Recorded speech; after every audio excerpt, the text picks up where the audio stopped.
করে চলে গেল, আমারও বললো না, আমাদের সাগরে বাসা চলে গেল। কথা কন, সাগরে ভাসায় আপনি দিল্লির যা পার হয় আরামে রয়েছে, তার বাদে মাঝে মধ্যে ষড়যন্ত্র করতেছে। কথা কন। তারপরে একটা খবরে শুনলাম আওয়ামী লীগের সভাপতি শেখ হাসিনা সাথে ওবায়দুল কাদের দেখা করতে গেছিলেন, চাইছিলেন, দেখা বললে যে তোর মতো লোকের সাথে দেখা করবো না, তোরই জন্য আছে আমার অধঃপতন। তো আওয়ামী লীগে এই দেশের মানুষ নামাবে চায় নাই, তাকে বলছিল যে আপনি থাকেন, জীবন ভরে থাকেন, আপনি আলেমদের সাথে দুর্ব্যবহার করেন না।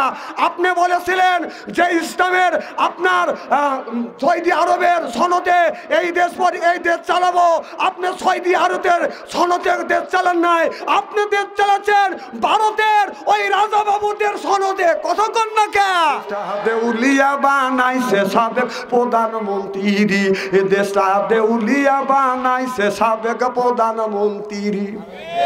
ওই সোনার দেশটা শ্মশান করলো লুইটা পুইটা খাইয়া দে প্রধানমন্ত্রী, দেশটা দেউলিয়া বানাইছে সাবেক প্রধানমন্ত্রী।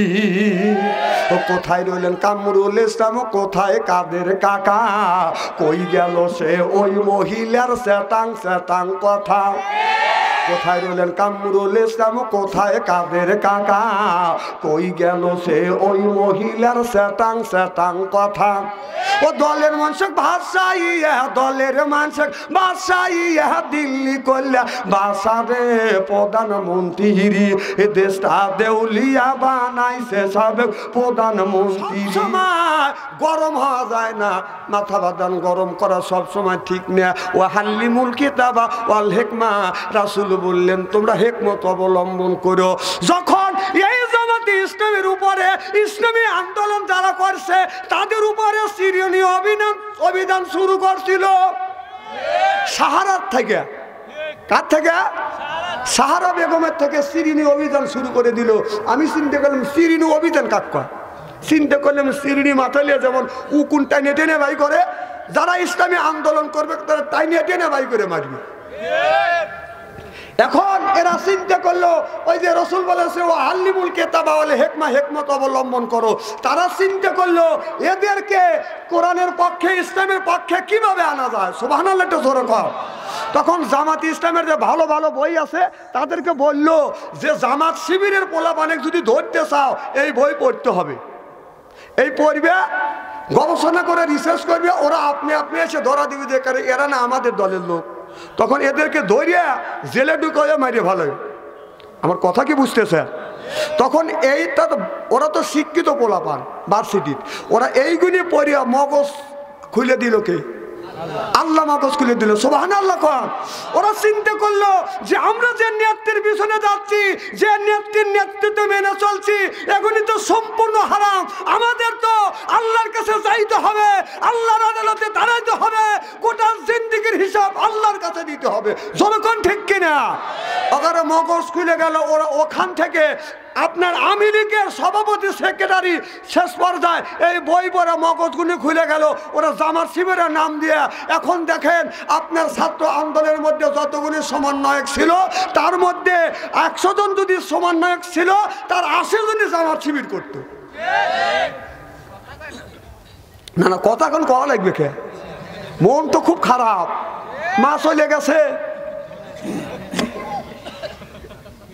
একটা লোক ভোট দিতে পারে নাই, না ঠিক কওয়া লাগবে না, বাড়ির যা কয় ঠিক।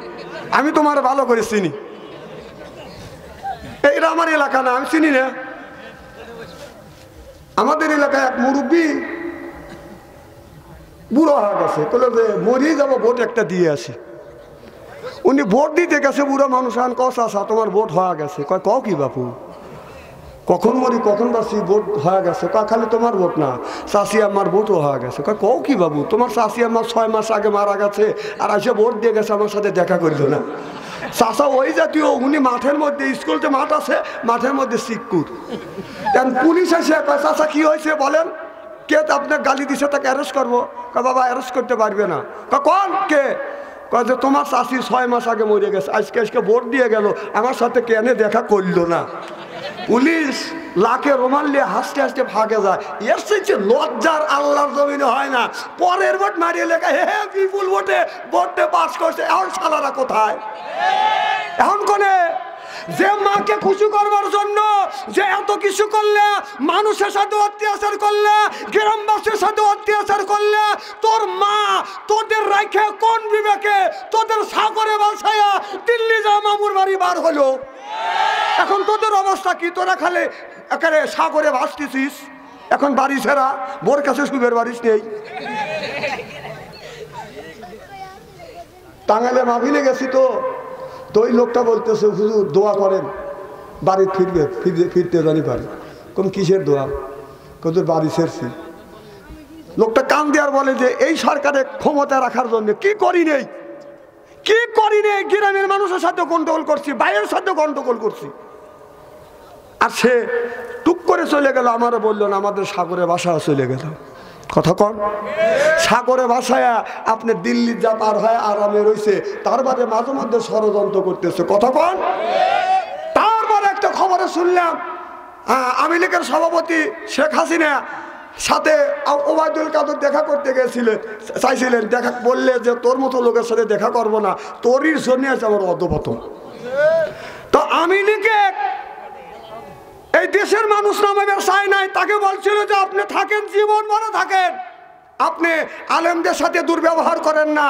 আপনি বলেছিলেন যে ইসলামের আপনার সৌদি আরবের সনদে এই দেশ চালাবো। আপনি সৌদি আরবের সনদে দেশ চালান নাই, আপনি দেশ চালাচ্ছেন ভারতের ওই রাজা বাবুদের সনদে। কথা কন না কে?